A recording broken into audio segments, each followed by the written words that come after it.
Avant de démarrer cette vidéo, petit message de youtubeur, n'oubliez pas de vous abonner à ma chaîne et de mettre un petit like sur la vidéo, si elle vous a plu bien sûr. Même si elle vous a pas plu, hein, soyez solidaires les mecs. Voilà, et pour montrer un peu d'exposition et un petit peu de... et être au courant que quand je poste quelque chose, qui c'est pas tout le temps, hein, donc profitez-en quand j'en poste des vidéos. Elles sont toujours de très bonne qualité, n'est-ce pas? C'est de l'artisanat comme vous le savez. Et voilà, je vous embrasse. Merci les gars.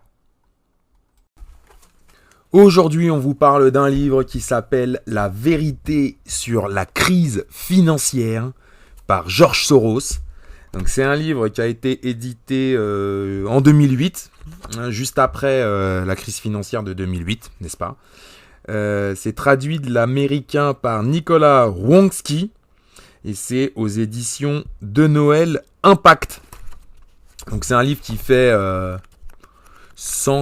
200 pages à la grosse, légèrement plus, 210 pages. C'est un livre qui est écrit donc par George Soros, dont on va parler dans quelques instants, et c'est un livre qui a l'ambition de traiter et d'expliquer, comme le titre l'indique, donner des explications sur la crise financière de 2007. On y va! L'auteur, c'est George Soros, né en août 1930 à Budapest. Il est encore en vie, il a presque 100 ans. C'est quelqu'un qui est un juif rescapé du régime nazi.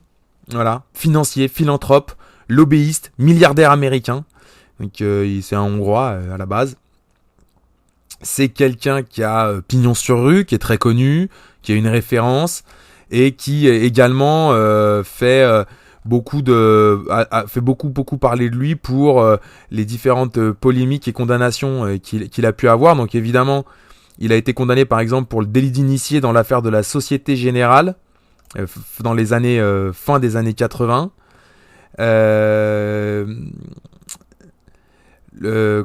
Il est aussi dans les Paradise Papers en 2017, il est cité dedans. Et il est connu pour avoir différentes polémiques. La principale étant quand même son rôle dans son fonds d'investissement Quantum Fund, domicilié à Curaçao, dans les Antilles néerlandaises, qui est un paradis fiscal et que plusieurs groupes, notamment le groupe d'action financière sur le blanchiment des capitaux, GAFI, désignent comme l'un des centres de blanchiment issus de l'argent du narcotrafic. Donc voilà, c'est aussi quelqu'un qui est connu pour sa fondation, l'Open Society Foundation. Donc l'Open Society Foundation, comme chacun sait, c'est quelque chose qui n'est pas toujours bien perçu. On l'a souvent accusé de faire des révolutions colorées, d'avoir financé de financer des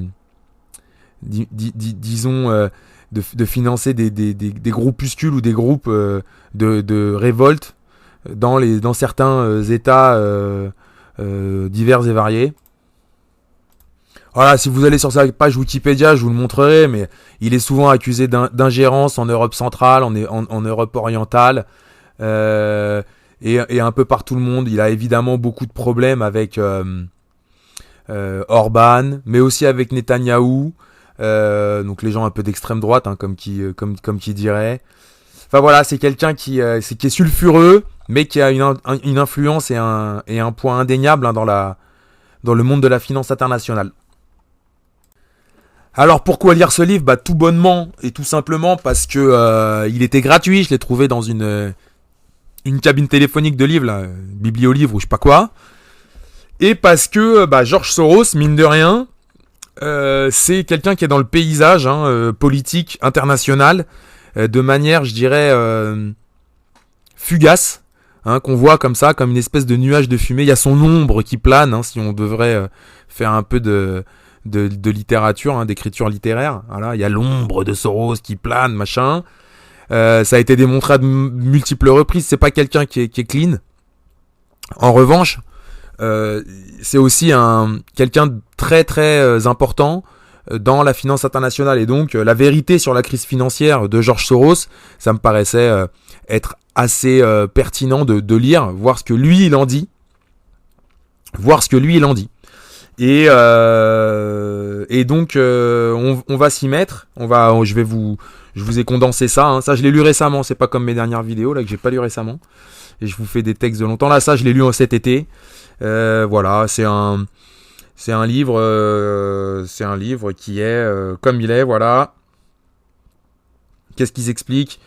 Voilà, en détaillant point par point le déroulement de la crise, Soros rend enfin compréhensible l'enchaînement d'erreurs qui a abouti à la situation actuelle. Et pour être tout à fait honnête, c'est pas vraiment un livre sur la crise financière, c'est plutôt un livre de philosophie d'ailleurs, vous allez voir. Et ça, c'était assez surprenant, je m'attendais à quelque chose de très technique, et pas du tout, c'est un livre d'idées. D'idées sur la finance et sur les raisons de la crise, mais vraiment quelque chose de plus large. Donc on va voir ce qu'il nous raconte. Hein. À tout de suite. La crise de 2008, pour Soros, son origine est l'éclatement de la bulle Internet, donc des années 2000, hein, on remettra j'ai pas en tête là, mais on remettra un graphique, et les attaques du 11 septembre 2001. Tout ça, ça a poussé la Fed à baisser ses taux d'intérêt à 1% en 2003, et donc si on le corrige de l'inflation, ça voulait dire des taux d'intérêt négatifs. Un taux d'intérêt négatif, c'est quoi ? C'est quand on rémunère l'argent pour emprunter. Voilà, c'est l'emprunteur qui est rémunéré, puisque en fait il emprunte une somme et comme l'argent vaut moins, hein, et comme le taux d'intérêt est très bas et que l'inflation grandit, en fait il va rembourser une somme inférieure à celle qu'il a empruntée. Donc pour Soros, c'est ça l'origine de la crise. Cette situation, elle a duré quelques mois, enfin quelques années. Hein, il précise 31 mois, donc on peut dire en gros 3 ans, jusqu'en 2004, et ça a provoqué une grosse bulle immobilière. Et aussi beaucoup de LBO, ce qu'on appelle, comment ça s'appelle ? C'est de l'effet de levier en français, hein, c'est leverage bond, je sais pas quoi là, qui en fait revient à racheter des sociétés en les endettant. Et ensuite en espérant qu'avec l'activité et la trésor, on puisse rembourser le prêt. Donc, par exemple, entre 2000 et 2005, la valeur immobilière, elle a cru de 50%. Donc tout cet amas de liquidités et de crédits illimités, ça a poussé à une bulle avec beaucoup d'erreurs qui ont été faites. Hein, et notamment le pire étant les prêts ninja, comme ils les appellent, c'est-à-dire no income, no job, no asset. Voilà. Et donc ils ont commencé à donner énormément de crédit aux États-Unis à n'importe qui, n'importe comment. Donc vous l'aurez compris, je vous la fais courte, hein, mais je vous l'aurais compris, ils ont donné des prêts à tout le monde et donc évidemment le taux de risque de non-remboursement des prêts, lui, a augmenté. Donc ce qui s'est passé, c'est que pour pouvoir réduire le taux de risque, on a transformé ce bloc de dette en CDO. Donc le CDO en anglais, hein, c'est Collateralized Debt Obligation. Globalement, je vous la fais courte. Les mecs, ils prennent plein de prêts. Ils mettent différents prêts, des prêts qu'on est quasiment sûr, enfin qui vous êtes un taux de remboursement quasiment 100%, des prêts moyens et puis des prêts risqués. Et en fait, ils vous le changent de sens et ils vous les mélangent dans un grand saucisson, j'ai envie de dire, et ils vous le recoupent en tranches et ils revendent les tranches. C'est ce qu'on appelle la titrisation, d'accord ? Donc tout le monde a commencé à faire ça de manière, on va dire, incontrôlée. Étant donné que quand vous faites ça, vous réduisez la part du risque que vous prenez sur les prêts les plus risqués, je veux dire, les moins sûrs. Puisque vous en collez un morceau avec un prêt qui est lui de bonne qualité.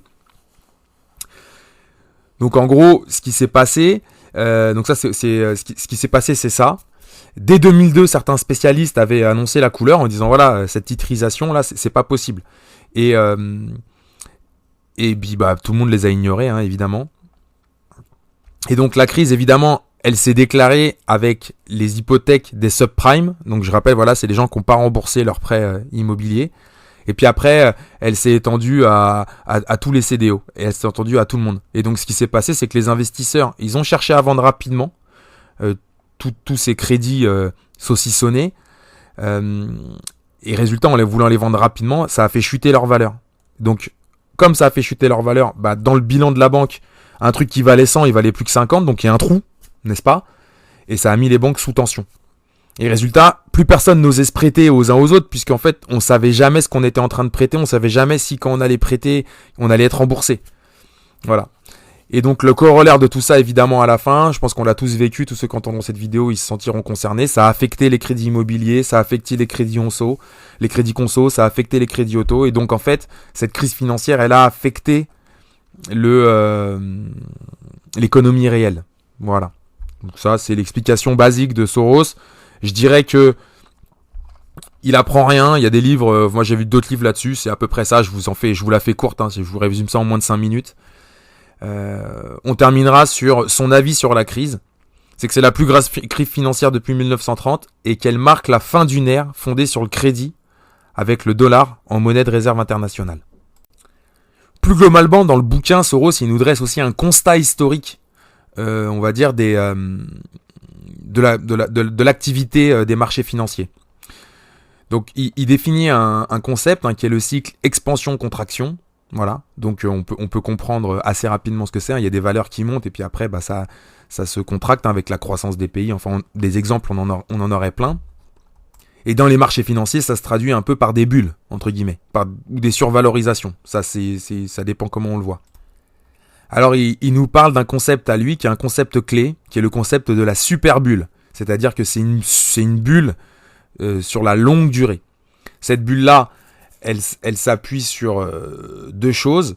La première, enfin même de trois choses, pardon. Alors la première, c'est l'accroissement illimité du crédit qu'on a pu voir ces dernières années. Et là, en fait, ce qu'il explique, c'est qu'effectivement, le régulateur, c'est-à-dire le FMI par exemple, ou les banques centrales, à chaque crise qui se dessine, elles stimulent l'économie par l'octroi, la diffusion, l'obtention, j'allais dire, mais bon voilà, par la diffusion de crédit. On met du crédit, on met de l'essence entre guillemets, on met du cash dans la machine pour qu'elle ne s'arrête pas. La seconde, c'est l'innovation en matière financière, et cette innovation en matière financière, elle est liée à la dérégulation.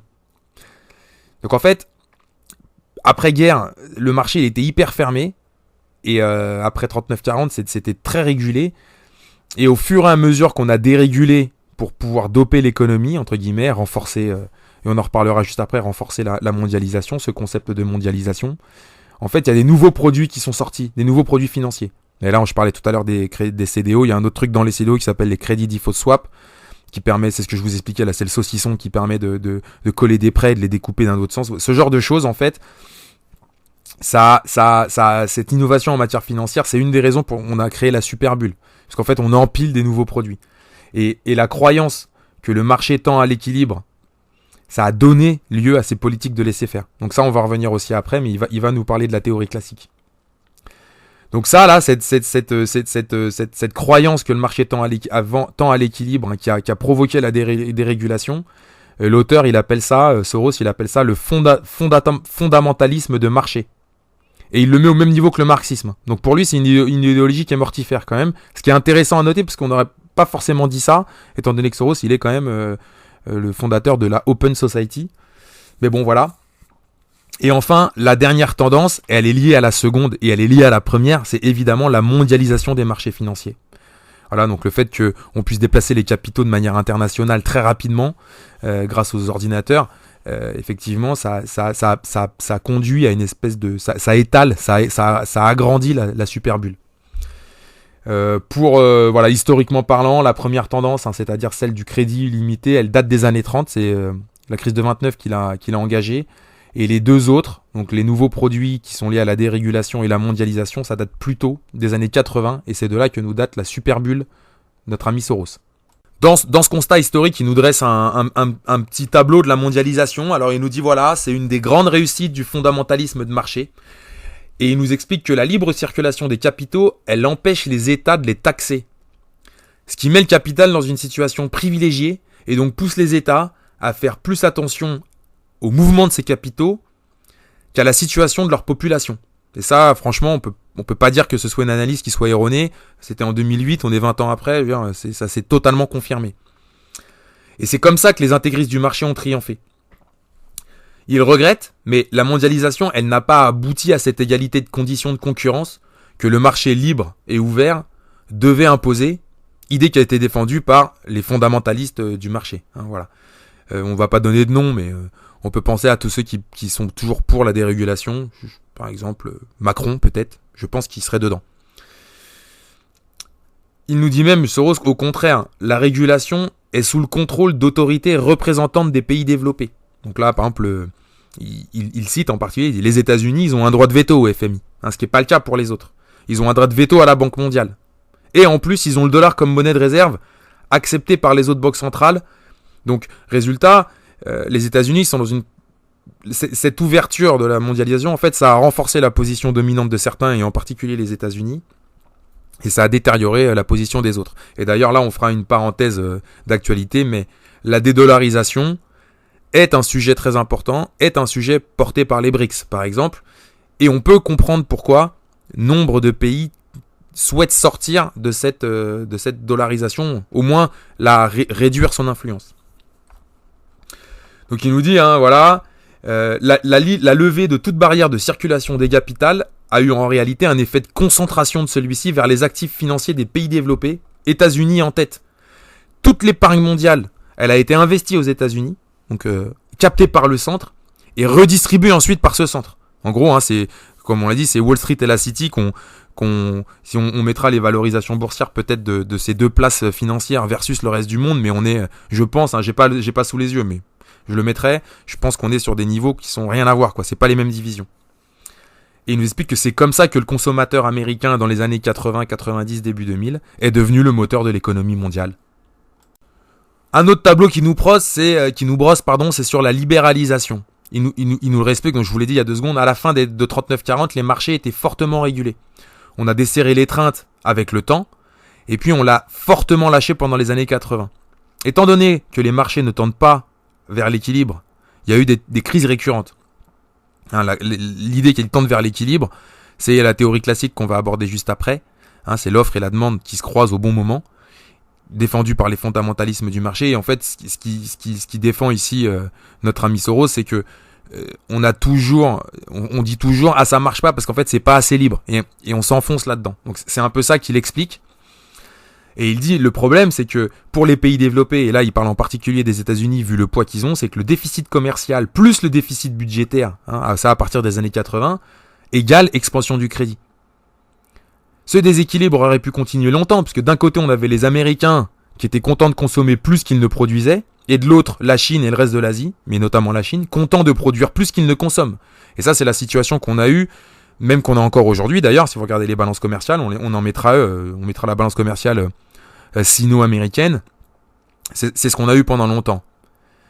Donc les États-Unis pendant longtemps ils ont accumulé de la dette extérieure, et l'Asie ils ont accumulé des réserves en change de dollars. Et là pareil on pourra remettre des documents, c'est très bien documenté. Si ma mémoire est bonne, je crois que la Chine c'est 1000 milliards de dollars qu'ils ont de réserves, un truc comme ça, je le mettrai.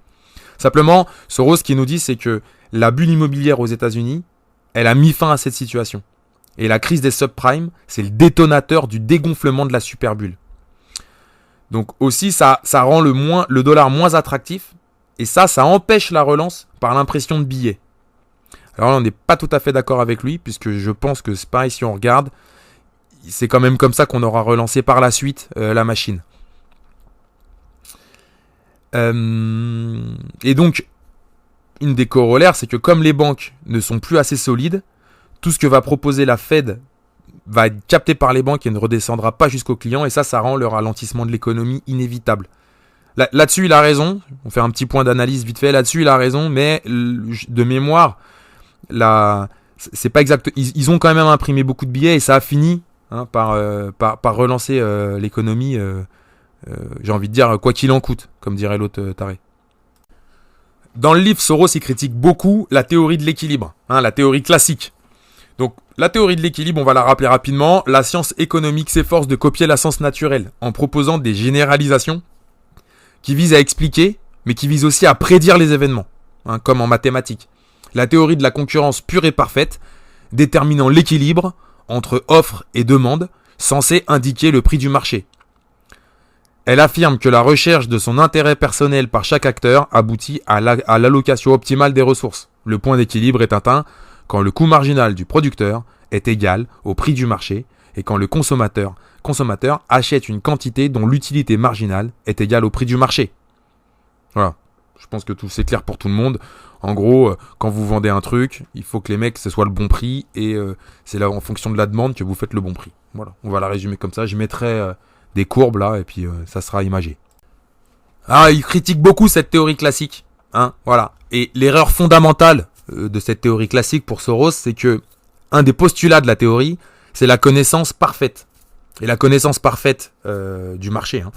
Et pour Soros, elle est inatteignable. Pourquoi ?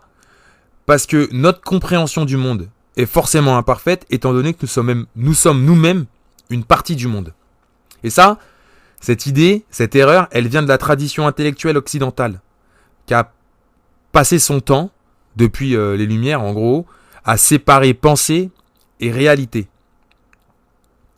La fonction cognitive, ce que nous appelle Soros la fonction cognitive, qui a pour but de produire la connaissance, elle repose sur des énoncés correspondant à des faits.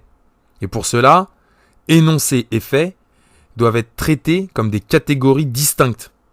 Donc on dit quelque chose, il y a le fait qui est en face.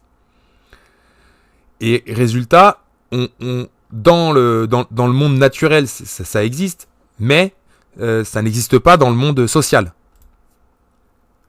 Il s'appuie dessus en disant, regardez, la foi en la raison des philosophes des Lumières, et ça, franchement, voilà, il y en a de multiples exemples, qui doit nous donner un tableau précis de la réalité, qui doit nous expliquer la réalité. Toutes les possibilités que la raison d'agents, pensants, influe sur la situation a été écartée, puisqu'elle contredit cette séparation entre la pensée et son objet. Donc là, en gros, il nous le dit, ils n'ont pas pris en compte la réflexivité, qui est le concept que lui, il développe juste après. Et c'est pour ça que je vous disais tout à l'heure que c'est un livre de philosophie en réalité. De ce fait, on a deux comportements. La fonction cognitive, qui est la tentative de comprendre le monde. La fonction manipulatrice, qui consiste à vouloir améliorer notre condition. Et la théorie classique fait comme si ces fonctions agissaient seules. Et si elles agissaient seules et séparément, elles pourraient atteindre leur but. Voilà, c'est le postulat dont on est parti au départ, et là on fait la boucle, que la connaissance, ce que je sais, ce que j'arrive à comprendre, permet d'améliorer. Voilà, et on peut même faire un lien avec le livre d'Auguste Comte, dont j'ai parlé l'autre fois, sur le catéchisme positiviste, qui est exactement ça, qui est, grâce aux mathématiques, grâce à ma maîtrise, à ma pensée, je corrige le monde naturel. Et c'est là l'erreur fondamentale pour Soros, parce qu'en réalité, ces deux fonctions, donc la fonction cognitive qui est la compréhension du monde et la fonction manipulatrice qui est la fonction d'améliorer notre condition, donc d'agir sur le monde, de le corriger, en fait elles opèrent en même temps et elles interfèrent l'une avec l'autre. Voilà, ce qui fait que ça ne marche pas. Et c'est ça l'erreur fondamentale. Et d'ailleurs, il souligne, il dit, la théorie de la concurrence pure et parfaite, qui implique une connaissance parfaite inatteignable, a au fil du temps commencé à être remplacé par d'autres postulats qui ont fini par donner naissance à un monde imaginaire qui ne reflète qu'une partie de la vérité. Et ce monde imaginaire qui ne reflète qu'une partie de la vérité, il l'appelle celui des modèles mathématiques. Et donc cette erreur fondamentale appliquée au marché financier, eh bien elle pose un problème quand on fait des prospectives, puisque notre propre connaissance est affectée par les intentions et les attentes concernant l'avenir. Dans cette relation de double sens entre la pensée des acteurs et la situation dont ils sont partie prenante, on a un frein à la connaissance réelle de la situation. Les acteurs sont obligés d'émettre un jugement, ce que le Soros nous appelle un biais, dans leur processus de décision. Et donc, toutes ces erreurs d'interprétation, tous ces biais affectent les prix, mais ils affectent aussi les fondamentaux qu'ils sont censés refléter. Il existe un décalage entre la perception et la réalité. Et pour Soros, c'est ça qui provoque les bulles. Toutes les bulles, elles ont une tendance dominante. Donc dans le cas de la crise financière, il dit ici c'est l'expansion du crédit. Voilà, ça c'est la tendance dominante, c'est un truc qui dure depuis très longtemps. Et ici, elles ont un biais dominant. Donc c'est la deuxième partie. Voilà. Tendance dominante, biais dominant. Tendance dominante, expansion du crédit. Le biais dominant ici, c'est le fondamentalisme de marché. C'est le fait de croire qu'il faille déréguler à outrance. Et c'est ça qui a créé la bulle de 2008. Il donne un exemple. Il dit par exemple, en bourse, on achète et on vend des actions en anticipant le cours futur. Mais ce cours futur, il est lui-même tributaire des attentes des investisseurs. Et par exemple, des cours à la hausse, ça attire les acheteurs. Ce qui fait que ça va, entre guillemets, ça va doper le cours à la hausse. Alors que les fondamentaux, peut-être, montrent plutôt quelque chose qui est à plat. Et donc, à la fin, la connaissance imparfaite, elle reflète le prix d'une action. C'est plutôt la valeur du biais dominant que la valeur du vrai prix. Et c'est ça aussi qui a provoqué toute la crise, notamment la crise de 2008. Après, il faut être bien clair. Le biais n'est pas suffisant pour provoquer une crise. Il faut aussi qu'il soit associé à l'erreur dominante. Une erreur soit de conception, soit d'analyse. Sinon, il ne peut pas influencer les fondamentaux. Et là, on le disait, hein, la tendance dominante, c'était l'expansion du crédit. Hein, voilà. Et ça, c'est l'erreur, en fait, de déverser des tonnes de cash dans le système. Donc, résultat, pour l'auteur, on est condamné à se tromper. C'est ce qu'il appelle la faillibilité radicale, qui est elle-même intrinsèquement un paradoxe, puisqu'on est capable de se corriger. Donc on n'est pas condamné à se tromper tout le temps. C'est ça qui est paradoxal. Et là, il nous donne le paradoxe du menteur. Si quelqu'un vous dit « je mens tout le temps », bah en fait, est-ce que là, il est en train de dire la vérité ou est-ce qu'il est en train de mentir ? S'il est en train de mentir, ça veut dire que des fois, il dit la vérité. Et si là, il dit la vérité, ça veut dire qu'il est en train de mentir. Puisqu'il dit « je mens tout le temps ». Donc, enfin, vous avez compris le paradoxe. Enfin, s'il dit la vérité à ce moment-là, en fait, c'est que là, il ne ment plus tout le temps. Voilà, vous avez compris le paradoxe. Voilà. Donc, pour Soros, en fait, cette faillibilité radicale, c'est pas une théorie, mais c'est une hypothèse de travail. Il faut bien comprendre qu'elle part du principe qu'une idée, ça fonctionne bien, qu'elle va être exploitée jusqu'à la fin, jusqu'à ce qu'elle fonctionne plus. Et là, on va avoir un problème. Alors, si on applique ça au marché financier, il nous dit ce principe de faillibilité radicale, en fait, montre que le marché, il a toujours tort, mais qu'il peut s'auto-valider pour avoir l'air d'avoir raison à travers un processus réflexif. C'est les biais dont on parlait tout à l'heure, conjugués à cette tendance générale. Et donc, en d'autres termes, si le marché ne peut prédire les baisses avec certitude, il peut, quelque part, les provoquer.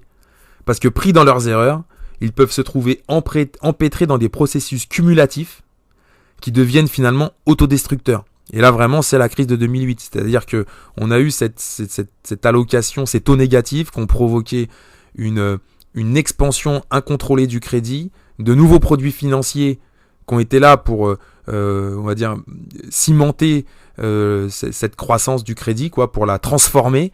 Hein, cette croissance de liquidité, toute cette liquidité qu'il y a, il fallait la transformer en bien matériel pour l'économie réelle. Ça a conjugué, et à la fin, en fait, au moment où vous retournez et que en fait vous pouvez pas rembourser les prêts, bah là c'est autodestructeur.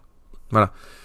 Et je pense que je le mettrai là, mais il y a un très bon film là-dessus. Je le dis maintenant, voilà, au détour de la truc. Mais c'est Margin Call avec Jeremy Irons. Et le mec qui joue Sylar dans Heroes là, et puis Kevin Spacey, et puis c'est Demi Moore, je pense, si ma mémoire est bonne, et qui est juste un excellent film, et le mec de You aussi, qui est juste un excellent film sur la crise, mais qui parle beaucoup de cette idée, hein, cette idée de fausseté des chiffres et d'autodestruction généralisée. Alors enfin, ce qu'il nous dit, c'est que les bulles, elles aboutissent souvent à des crises financières qui en retour nécessitent plus de régulation. Donc là, on est en train de en fait, on a desserré depuis les années 40, très, très fortement desserré dans les années 80 jusque maintenant, et que là, en fait, à force qu'il y ait de plus en plus de crises, on est en train de resserrer. Et il nous dit, c'est pour ça qu'il faut considérer l'évolution des marchés financiers comme un processus historique. Voilà. Et il nous dit aussi, ça sert à être communiste et dire qu'il faut abolir le marché, c'est aussi erroné qu'être fondamentaliste du marché et vouloir abolir la régulation. Hein, sous prétexte que tout ça, ça fonctionne pas bien.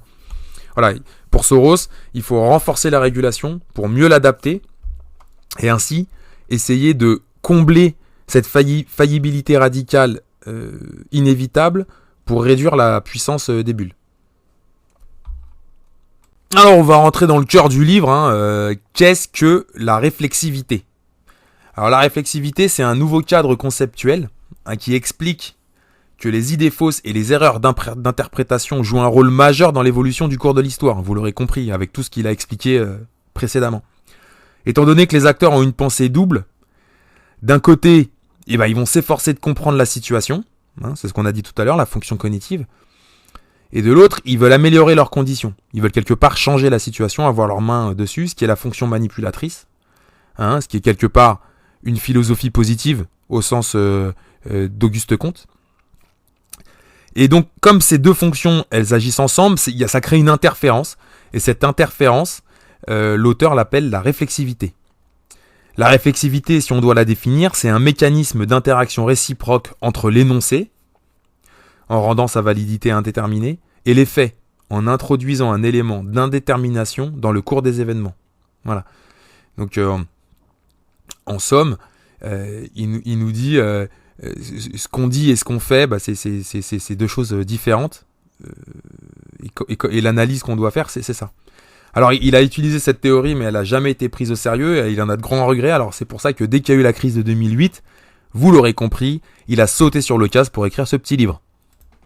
On va résumer ce qu'on a dit avant pour ceux qui reprendront le chapitrage, mais les économistes modernes qui avaient séparé offre et demande avec deux courbes indépendantes reposant sur les préférences des acteurs, Soros il montre que les anticipations des acteurs, elles influent sur les mouvements de la courbe. Donc, en faisant comme si l'offre et la demande elles étaient indépendantes, on élude la réflexivité, et c'est faux. Et c'est pourquoi l'idée dominante que les marchés se régulent d'eux-mêmes et tendent à l'équilibre n'est pas vraie.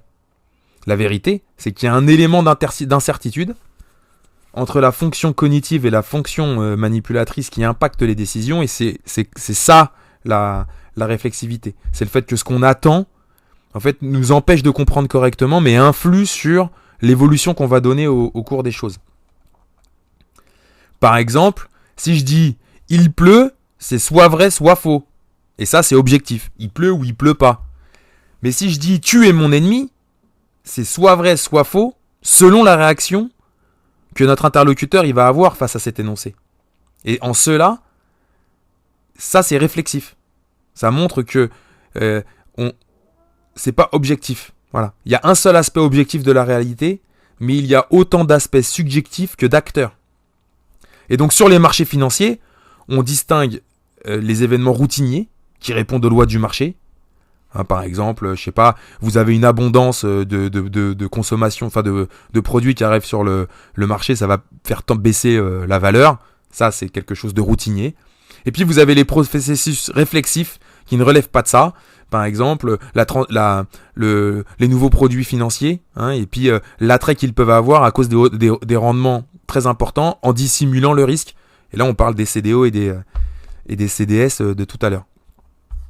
Donc on arrive au cœur du cadre conceptuel. Ce qu'il défend comme idée de manière très profonde, c'est que les phénomènes sociaux sont structurellement différents des phénomènes naturels. Les opinions, elles ne correspondent pas aux faits. Et donc elles affectent la chaîne de causalité en injectant de l'incertitude. Et cette incertitude, elle impacte les opinions et les faits. Pour compléter, et puis pour terminer, je pense même quasiment, voilà, la réflexivité est cependant imparfaite, puisqu'elle cherche à décrire la relation entre pensée et réalité.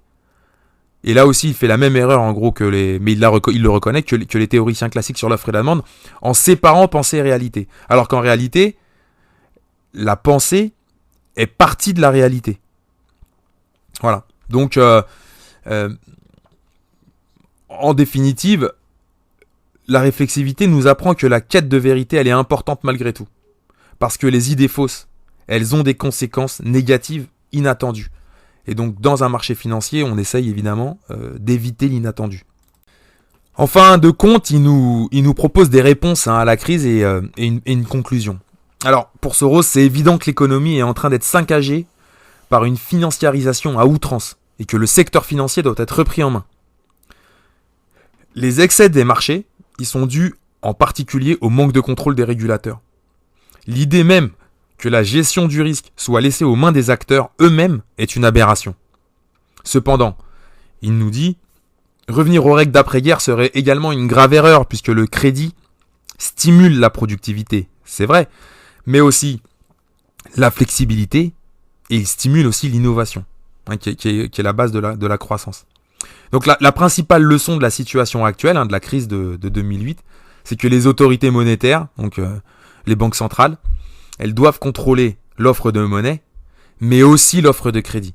Il Et ce que propose Soros, en fait, c'est de réduire l'accès au crédit ou de le contrôler beaucoup mieux. Le monétarisme est une doctrine erronée. Donc le monétarisme, c'est le rejet de l'intervention de l'État dans l'économie, qui a été initié par Milton Friedman, et qui vise aussi à augmenter la quantité de monnaie disponible pour pouvoir nourrir l'économie. Bon, encore une fois, je vous la fais courte, mais grosso modo, c'est ça. On mettra la définition là sous les yeux, si on l'a sous les yeux. Monétaire, prônant l'autorégulation, le monétarisme rejette les interventions de l'État dans l'économie. Ou encore, selon le FMI, les monétaristes pensent que le meilleur moyen d'atteindre les objectifs de la politique monétaire, donc grosso modo toujours soutenir l'économie, on peut le dire comme ça, est de jouer sur le taux de croissance de la masse monétaire. Voilà. Plus j'en mets ou je réduis, ça me permet de trucs. Donc c'est pas complètement faux, mais pour Soros, c'est une doctrine erronée. Voilà. Donc pour Soros, il faut empêcher la formation de bulles d'actifs qui dépendent de la monnaie, de la quantité de monnaie disponible et de l'octroi du crédit. C'est ça. C'est qu'en gros, pour Soros, faut toute la bulle qu'on vient de vivre là, qui dépend de ça, qui est la manière dont on a filé les crédits, c'est-à-dire sans aucun contrôle, et le fait qu'on ait rendu du cash illimité, ce qui a permis de donner du crédit aussi à tout le monde, c'est ça la formation de la bulle, et ça doit être empêché. Voilà. Et en conclusion, on va dire que le but du livre, c'est de démontrer l'importance de la théorie de la réflexivité. Le paradigme dominant de la théorie de l'équilibre et sa dérive politique, le fondamentalisme de marché, n'arrive pas à expliquer la situation dans laquelle on se trouve, c'est-à-dire en 2008, le caca gigantesque financier. Par contre, ils peuvent être tenus responsables de cette situation. Et donc pour l'auteur, c'est la fin d'une époque.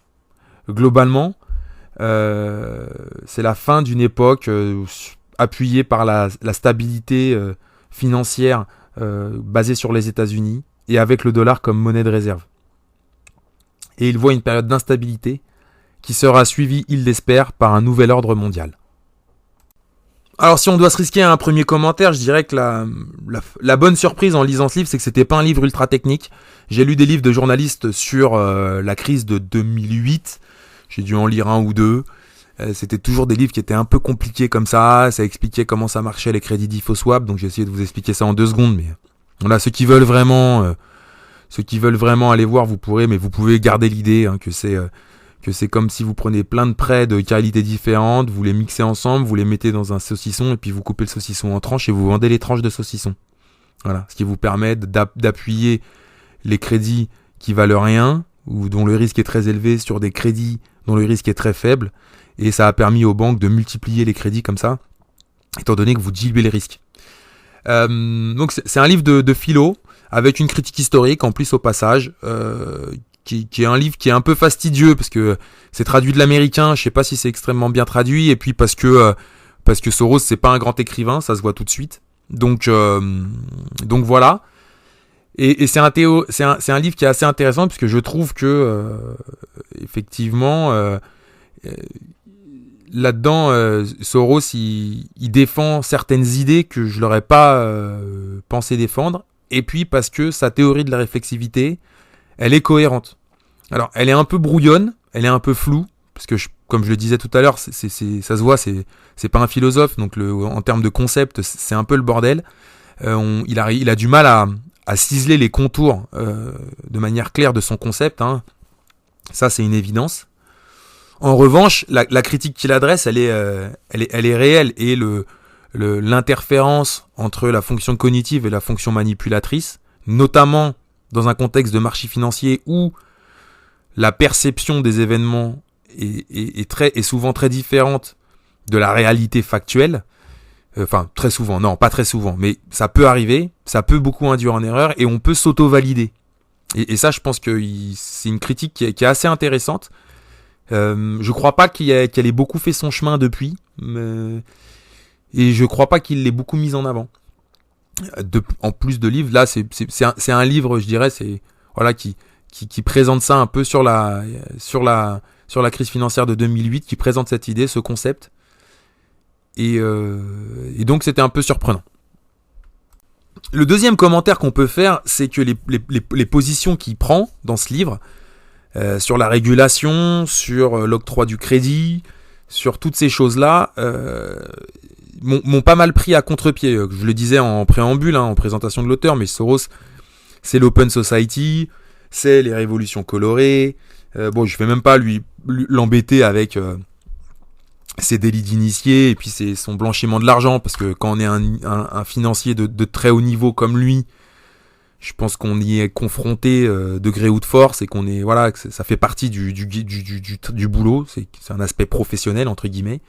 Mais en revanche, sa volonté de réguler, sa volonté son rejet, sa critique, plus que son rejet, mais sa critique du modèle américain des années 80, 90, 2000,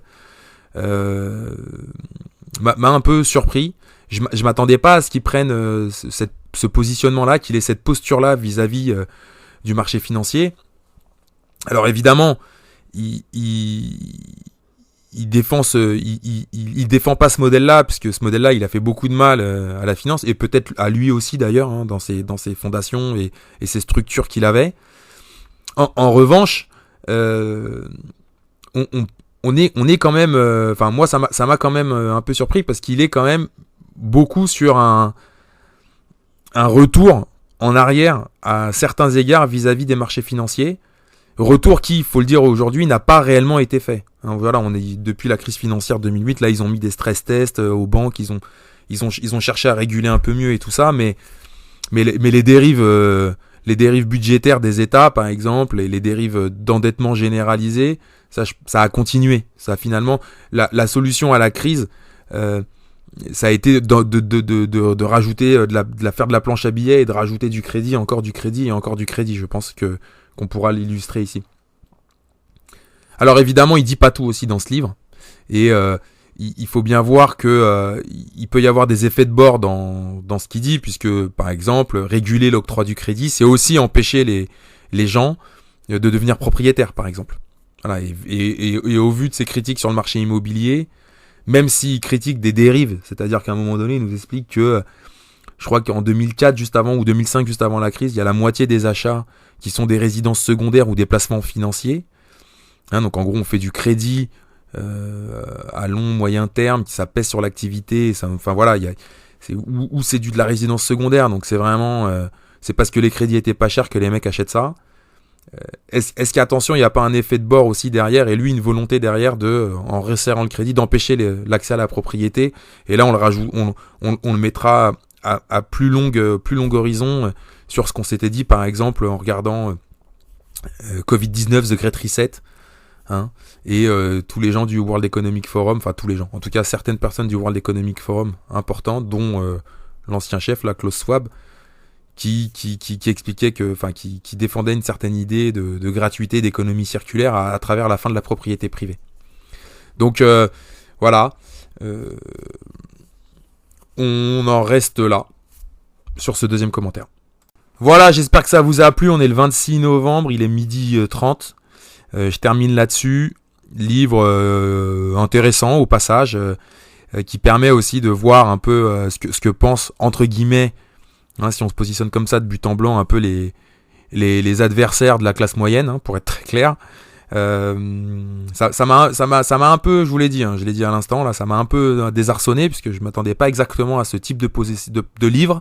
Je m'attendais pas à cette philosophie-là, je m'attendais pas à ces positionnements-là de sa part. Même s'il y a des effets de bord dans ce qu'il dit, comme je l'ai précisé. Mais ça permet de mettre un peu en perspective le personnage, et de se dire que c'est pas toujours bon non plus de rester borné à des descriptions d'autres personnes. Voilà. Comme d'habitude, c'est important d'essayer de comprendre, comme je le souligne régulièrement avec mon bandeau là-haut. Merci à vous, prenez soin de vous, je vous embrasse, à bientôt.